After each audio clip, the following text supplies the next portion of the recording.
I still remember the exact moment my heart shattered.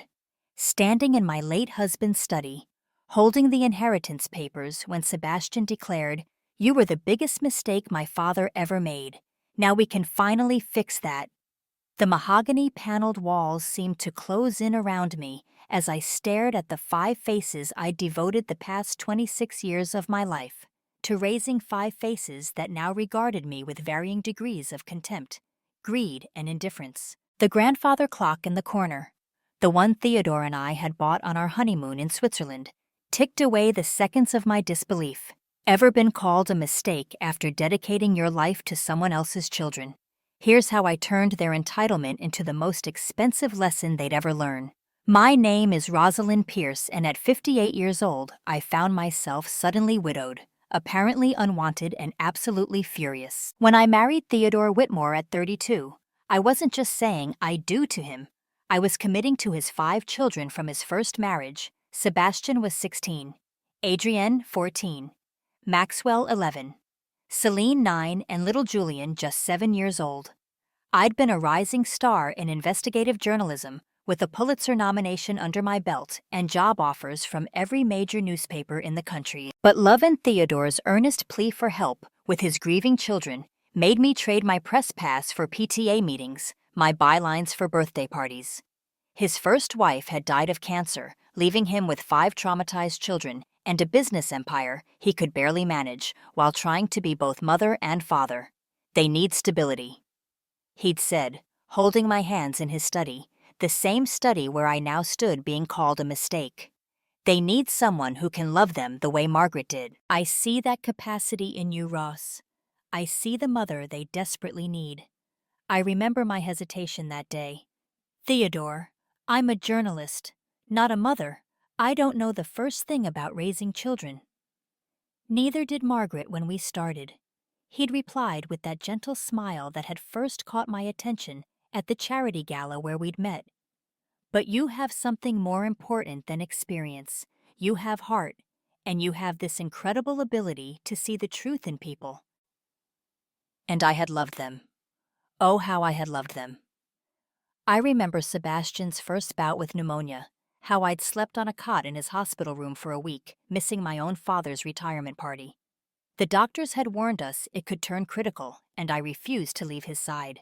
I read him every Sherlock Holmes story in the collection, doing different voices for each character, until he'd smile weakly from his oxygen tent. When he finally recovered, he'd hugged me for the first time and whispered, "Thanks, Mom." That mom had meant everything to me. I remember teaching Adrienne to drive after she'd failed her test 3 times, building her confidence mile by mile. Her biological mother had been a perfectionist, and Adrienne had inherited that trait along with a crippling fear of failure. We spent countless afternoons in empty parking lots, practicing parallel parking until she could do it with her eyes closed. "You're not giving up on me?" she'd asked, after the 3rd failed test, tears streaming down her face. "Never," I'd promised. "We'll take that test as many times as we need to." Maxwell's medical school applications, which we worked on together every night for months. He'd been convinced he wasn't smart enough, wasn't good enough. His mother's death had shaken his confidence in everything, including himself. "What if I don't get in anywhere?" He'd ask, panic in his voice at 2 a.m. as we revised his personal statement for the 100th time. "Then we'll try again next year," I'd reply calmly. "But you will get in, Max. You have the heart of a healer. I've seen it." Celine's first heartbreak when she'd sobbed in my arms for hours after finding out her high school boyfriend had cheated on her. She'd crawled into my bed at midnight, something she hadn't done since she was 10, and cried until dawn. "Why does it hurt so much?" she'd wailed. "Because you loved truly," I'd told her, stroking her hair. "And that's never wrong, even when it ends badly." Julian's learning disability diagnosis and the years of specialized tutoring I'd arranged and often conducted myself. The schools had wanted to hold him back, to put him in special classes that would have destroyed his confidence. "I'm stupid," he'd say, throwing his books across the room in frustration. "You're brilliant," I'd counter, picking up the books. "Your brain just works differently, and different isn't bad. It's special." 26 years of school plays, sports events, graduations, weddings, and grandchildren. 26 years of being mom, to everyone except in legal documents. 26 years of putting my own dreams on hold to build theirs. And now, 3 weeks after Theodore's sudden heart attack, they stood united against me like I was some gold-digging interloper who'd infiltrated their perfect family. The will reading is just a formality. Sebastian continued, his voice dripping with false sympathy. He'd inherited his father's height, but none of his kindness. Dad's previous will from before he met you clearly stated everything would be divided among his biological children. This new will, obviously written under your influence, won't stand up in court. I studied him, this man I'd raised from a sullen teenager to what I'd thought was a successful, compassionate adult. When had he become so cold? Was it when he made partner at his law firm? When he married Patricia, whose family wealth made ours look modest? Or had this contempt always been there, hidden beneath polite smiles at family dinners? Adrian, ever the lawyer, nodded in agreement. California law is very clear about undue influence in estate matters, especially when there's such a significant age gap between spouses. She said age gap like it was something dirty, forgetting that I was only 10 years younger than Theodore and that their own mother had been 15 years his junior. Adrian, I said softly, I helped you study for the bar exam. Don't you think I understand California estate law? She had the grace to blush slightly, but pressed on. This isn't personal, Rosalind. It's about protecting our father's legacy. From me? I asked. The woman who helped build that legacy. Maxwell. The doctor who'd once cried in my arms after losing his first patient wouldn't even meet my eyes. I remembered that night vividly. He'd shown up at our door at 3 a.m., still in his scrubs, devastated by his inability to save an elderly patient who reminded him of his grandfather. Some things can't be fixed, Max. I told him, holding him as he sobbed, but that doesn't mean we stop trying. Now he stood silent, studying his expensive Italian shoes. Celine fidgeted with her designer handbag, the one I'd bought her for her last birthday. She at least had the decency to look uncomfortable, but she didn't speak up in my defense. Only Julian looked truly uncomfortable, shifting from foot to foot, but he remained silent as he often did when his older siblings ganged up. He'd always been the peacemaker, the one who avoided conflict at all costs, a trait that sometimes served him well, but often left him paralyzed in moments like these. I see, I said quietly, sinking into Theodore's leather chair, the one where I'd found him that morning, 3 weeks ago, looking peaceful, as if he'd just dozed off while reading the Wall Street Journal had still been in his hands. His reading glasses slightly askew. And what about the prenup? The one that clearly states I'm entitled to the house and half the estate. Sebastian waved his hand dismissively. Prenups can be challenged, especially when there's evidence of manipulation. He practically spat the last word. That's when something inside me snapped. The grieving widow disappeared, replaced by the investigative journalist I'd buried for nearly 3 decades. These children, these adults had no idea who they were dealing with. Manipulation. I repeated, my voice dangerously calm. Is that what you call raising you, for 26 years? You didn't raise us, Adrienne interjected. We had a mother. Yes, you did, and she died when you were 14. Who do you think took care of you after that? Who drove you to every dance class, every debate tournament? Who helped you with your law school applications? Who paid your tuition when your father's business nearly went bankrupt in 2008? That last part made her falter. They didn't know. Theodore had made me promise never to tell them that I'd liquidated my entire retirement savings to keep them in their private schools and universities during the financial crisis. That's exactly the kind of thing we're talking about. Sebastian jumped in. Always holding money over our heads, acting like we owe you something. I laughed. Then a harsh, bitter sound that surprised even me. I never held anything over your heads. I never asked for a single thank you. But now I think it's time you learned exactly what you owe me. The room fell silent except for the ticking of that grandfather clock. Theodore had bought it on our honeymoon, insisting it would become a family heirloom. Every tick is a moment of our lives together. He'd said, Every talk is a memory we're making. Now those ticks and talks felt like a countdown to the end of everything we'd built. Let us know where you're watching from today. And if you're new here, don't forget to like this video and subscribe to join our growing community. That night, after they'd left Sebastian issuing threats about legal action, Adrienne already drafting cease and desist letters on her phone, I sat in Theodore's study until well past midnight.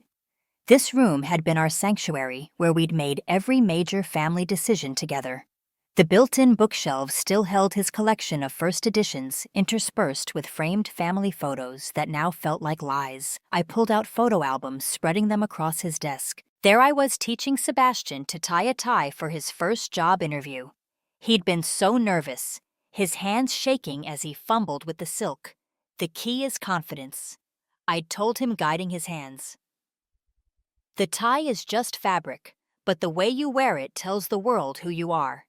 He'd gotten the job, his first step toward the partnership he now held. Had he forgotten those moments? Or did he simply choose not to remember? Another photo showed me helping Adrienne with her wedding dress fitting. She'd been in tears because the dress her mother had worn, carefully preserved for decades, had yellowed beyond repair. "We'll find you something even more beautiful." I'd promised, and we had. I'd spent weeks scouring vintage shops until I found the perfect gown. She'd looked radiant walking down the aisle, and she'd whispered, "Thank you, Mom," as I adjusted her veil.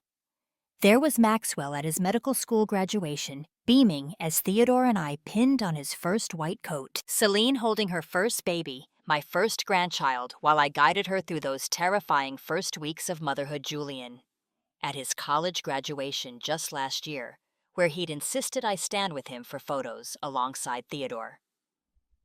"You're both my parents," he'd said firmly when the photographer suggested just a father-son shot. "I want both of you in this memory." In every photo I saw the same thing, me giving everything, and them taking it for granted. Or had they? Had there been genuine love there, now poisoned by grief and greed? Or had I been deluding myself all these years? Around 2 a.m., I remembered something Theodore had said during our last anniversary dinner. "If anything ever happens to me, Roz, there's something you need to know." Bottom drawer back, left corner behind the tax files. We'd been at our favorite restaurant, the one where he'd proposed. He'd seemed distracted that night, almost melancholy. "Nothing's going to happen to you." I'd laughed, trying to lighten the mood. "You're healthy as a horse." "Promise me you'll remember." He'd insisted, gripping my hand. Bottom drawer, back left corner. I'd promised, then forgotten about it in the whirlwind of our busy lives. Now, with trembling hands, I opened the drawer. Behind stacks of neatly organized tax returns, I found a manila envelope marked "For Rosalind," in case. Inside were 3 documents that would change everything. A private trust fund he'd established in my name, separate from the family estate, worth $15 million. A detailed journal documenting every sacrifice I'd made for the children, every penny of my own money I'd spent on them, every career opportunity I'd declined. A letter that began, "My dearest Roz, if you're reading this, then I'm gone. And knowing my children, they've probably shown their true colors." The letter continued, "I've watched you pour your heart and soul into loving my children as your own. I've also watched them take that love for granted, just as they took Margaret's love for granted. I hoped they would mature, would learn gratitude, but I fear I've raised entitled, selfish adults. The main trust is structured in a way that gives you complete control as the surviving spouse. The children don't know this. They've never bothered to read the actual documents. Use this power wisely. Sometimes the greatest act of love is teaching a hard lesson.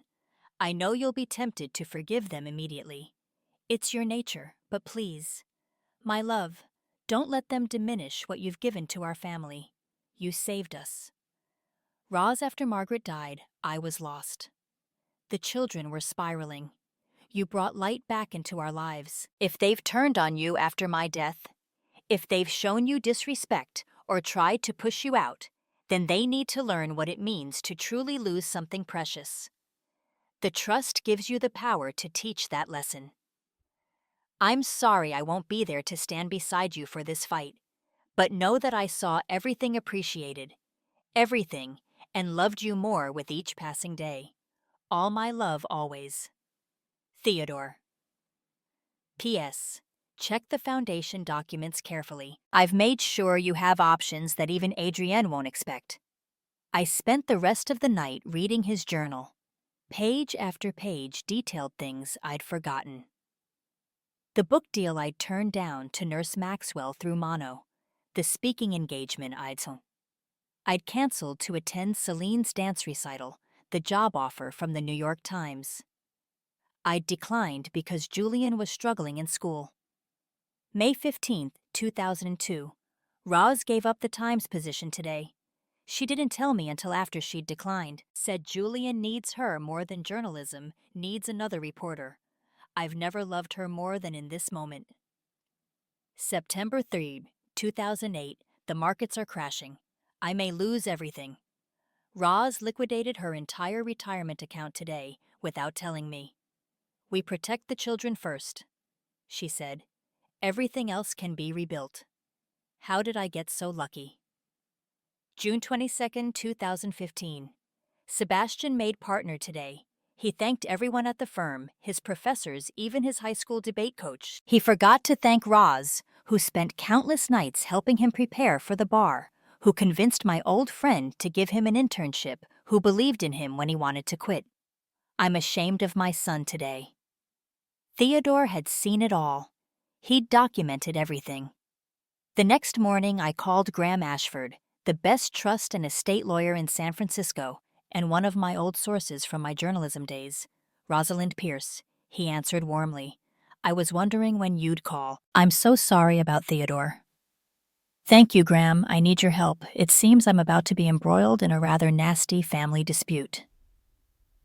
Say no more. Come to my office. Bring all the documents. Graham's office occupied the entire top floor of a gleaming tower in the financial district. As I laid out the situation, his expression grew increasingly grim.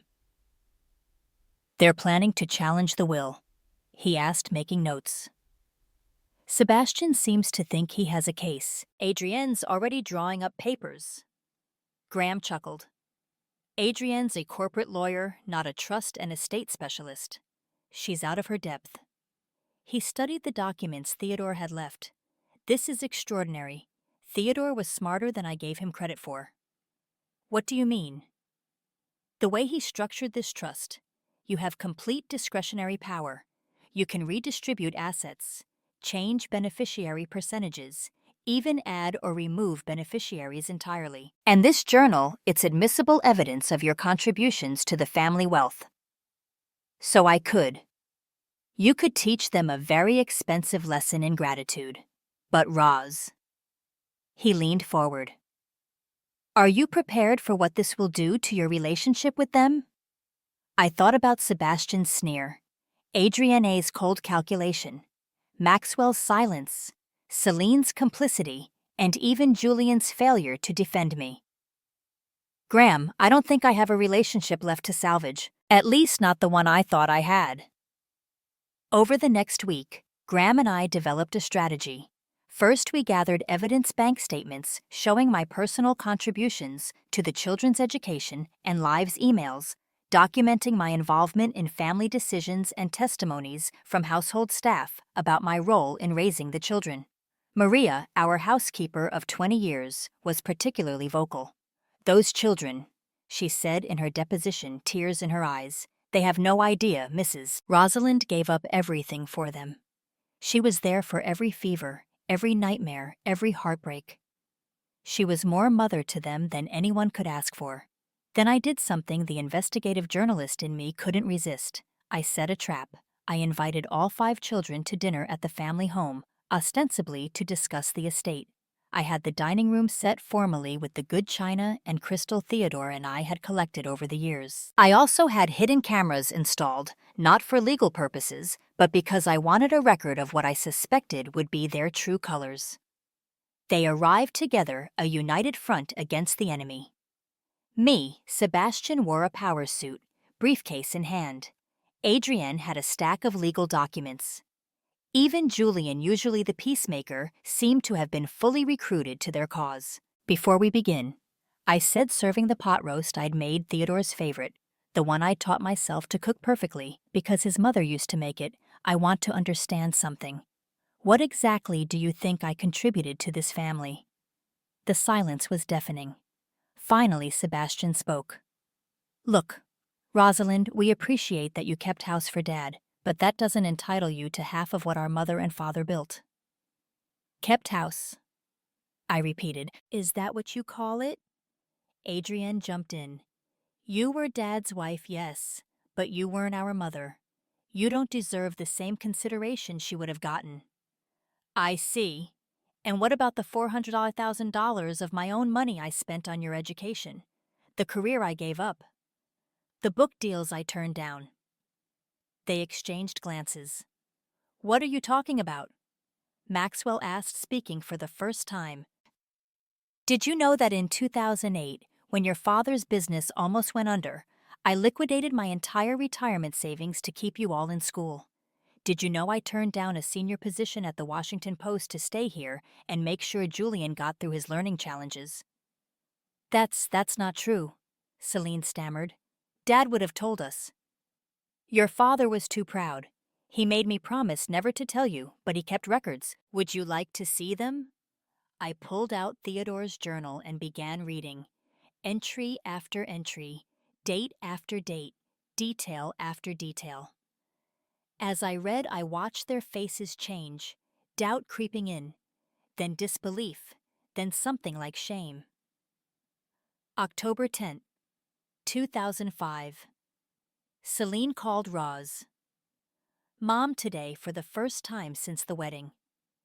Rose cried for an hour after Celine went to bed. I found her in the kitchen, happy tears still falling, baking Celine's favorite cookies for tomorrow's lunch. March 17th, 2012. Julian got into Stanford today. He called Roz first before me. You believed in me when no one else did, he told her. I'm not jealous. I'm grateful. August 22nd, 2018, our 20th anniversary.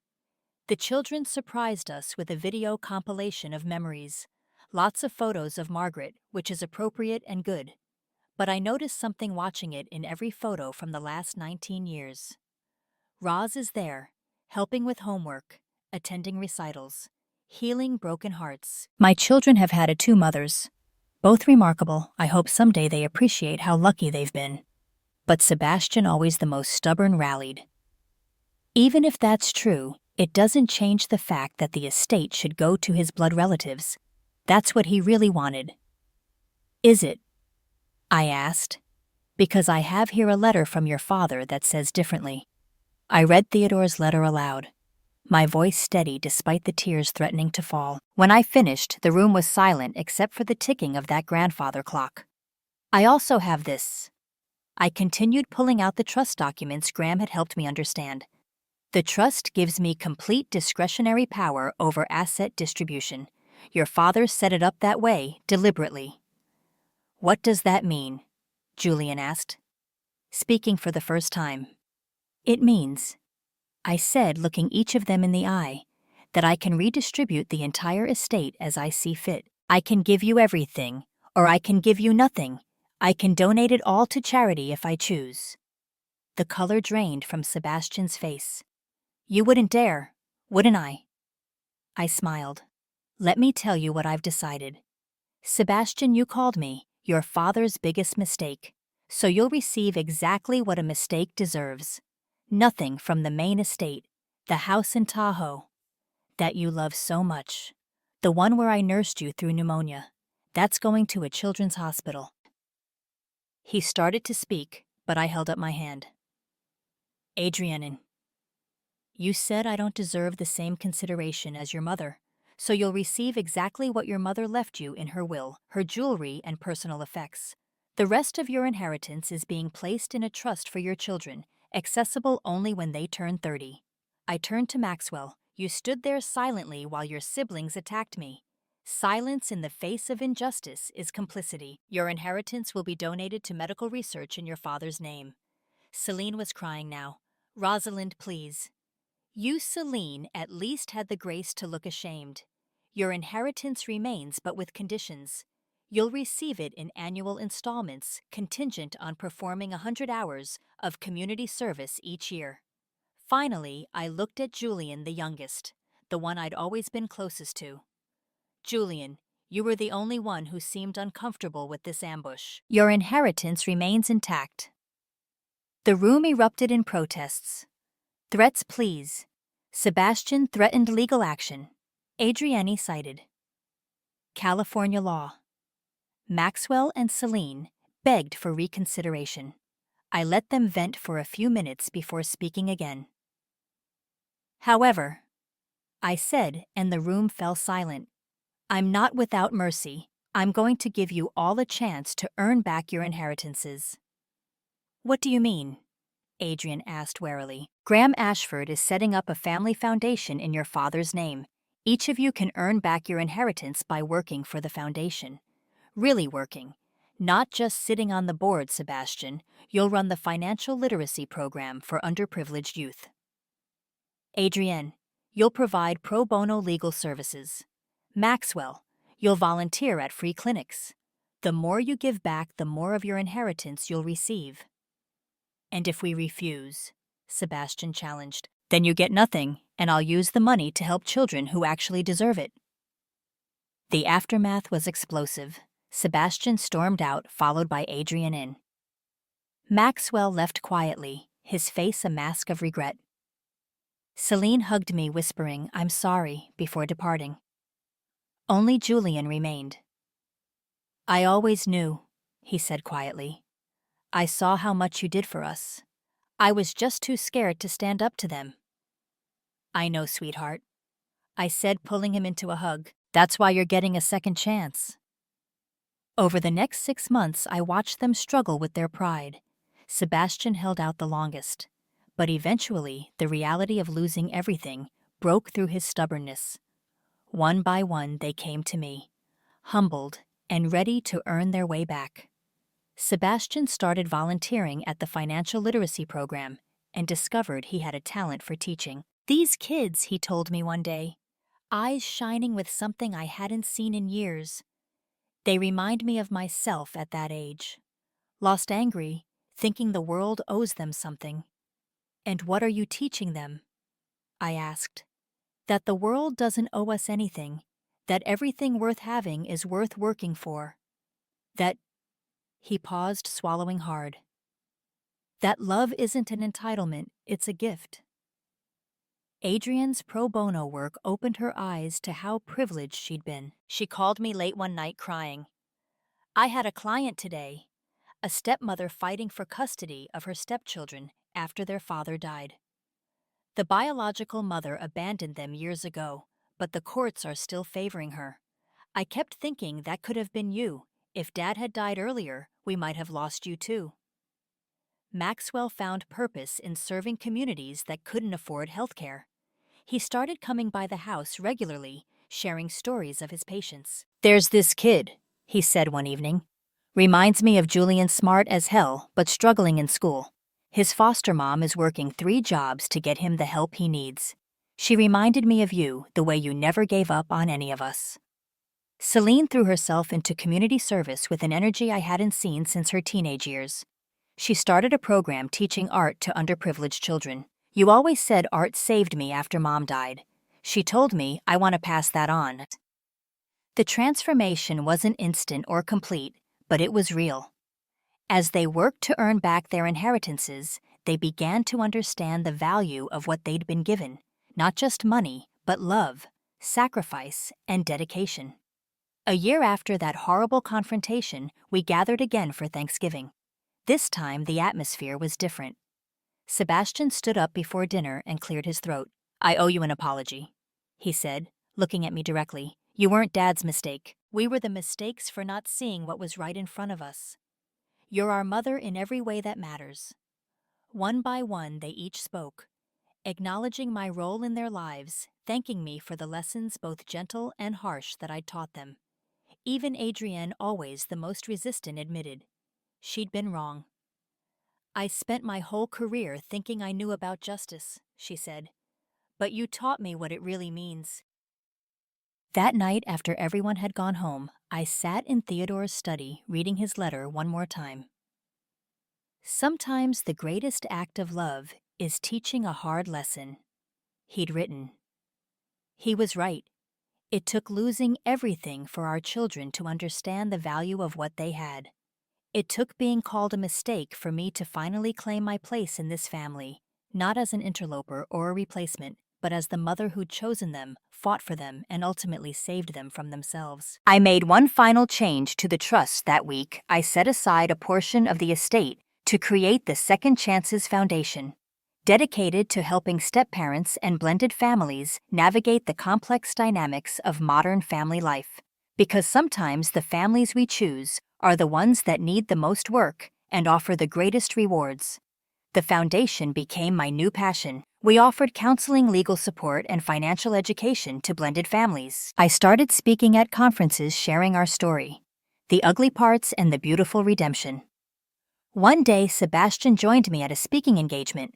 "I'd like to say something," he said, taking the microphone, as someone who once called his stepmother a mistake. "I want to tell you all the biggest mistake you can make is not recognizing love when it's right in front of you. My stepmother gave me everything, and I almost threw it away because I was too blinded by grief and entitlement to see it." The audience was silent, many wiping away tears. "She could have walked away when we rejected her," he continued. "Instead, she fought for us. She taught us that family isn't about blood, it's about who shows up, who stays, who loves you even when you don't deserve it." After the speech, a young woman approached us. "My stepmom is in the audience," she said. "I've been horrible to her since my dad remarried last year, but hearing your story, I think I need to go apologize." We watched as she walked to an older woman sitting alone in the back row. They embraced, both crying. "That," I told Sebastian, "is why we do this." 2 years after Theodore's death, we held a memorial service, not the formal funeral we'd had initially, but a celebration of his life and the family he'd built. All 5 children spoke, sharing memories, not just of their father, but of our life together as a blended family. Julian's contribution was the most touching. He'd written a song, something he'd been working on in secret. The lyrics spoke of 2 mothers, both loved, both essential to who he'd become. "You gave me life," he sang, "but she taught me how to live it. You gave me love, but she showed me how to give it." There wasn't a dry eye in the room. After the service, we unveiled a new addition to the foundation, the Margaret and Rosalind Whitmore Center for Family Healing. Because I'd realized something important. I wasn't in competition with their biological mother. We were partners in loving these children, even if we'd never met. "I think she would have approved," Maxwell said, studying the plaque with both our names. "I know she would have," I replied. "She loved you enough to want you to have a mother after she was gone. And I loved you enough to try to be that mother." 5 years after that terrible day in the study, Sebastian invited me to his firm's annual gala. "I want you to meet someone," he said mysteriously. At the gala, he introduced me to a young lawyer named James. "James is working on a pro bono case," Sebastian explained. "A stepfather fighting for visitation rights after a divorce. I thought you might be able to offer some insight." As I talked with James about the case, I caught Sebastian watching us with pride. Later, he pulled me aside. "I've made you the inspiration for our firm's new pro bono initiative," he said. "We're focusing on blended family rights. I've even got Adrienne A's firm involved." "Really? Really?" Dad always said the best lawyers fight for justice, not just victory. It took me too long to understand what he meant. Last month, on what would have been Theodore's 70th birthday, we gathered at the family home. The children had planned a surprise. They'd commissioned a portrait of our family. In it, Theodore sat in his favorite chair, surrounded by all of us, including Margaret's photo on the mantel behind us. We wanted to show our whole family, Celine explained. Everyone who made us who we are. As I looked at the portrait at these children I'd raised, lost and found again, I thought about Theodore's words. Sometimes the greatest act of love is teaching a hard lesson. But I'd learned something too. Sometimes the greatest act of courage is accepting love when it's offered again even after betrayal. Sometimes the strongest families are the ones that break and heal, becoming stronger at the broken places. Sebastian now runs the foundation full-time, having left his corporate law practice. Adrienne specializes in family law, particularly step-parent rights. Maxwell opened a clinic in an underserved neighborhood. Celine's art program has expanded to 5 cities. And Julian. He's writing a book about our family's journey. What's it called? I asked him recently. The Mistake That Made Us Whole, he replied. Because your presence in our lives was never a mistake. Our inability to see your value was the inheritance. They've all earned it back, every penny. But more importantly, they've earned something. Money can't buy wisdom, empathy, and an understanding of what family really means. Last week, Sebastian's daughter, my first grandchild, called me Grandma. For the first time, Sebastian teared up. I almost robbed her of you, he whispered. I almost robbed all of us of you. But you didn't, I reminded him. In the end, you chose family over pride. That's what matters. As I write this, I'm sitting in Theodore's study, my study now.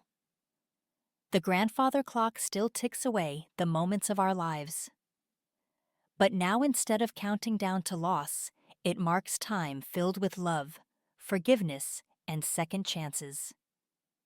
Because that's what family is. Not perfect. People, but imperfect love, made perfect through forgiveness. Not blood alone, but the choice to show up day after day, even when it's hard. Especially when it's hard. Theodore was right. Sometimes the greatest act of love is teaching a hard lesson, but the greatest reward, it's seeing that lesson transform a family, making it stronger, kinder, and more whole than ever before. Ever had to teach entitled family members about respect? Share your experiences below. I'd love to hear how you helped your loved ones learn what really matters in life. After all, every family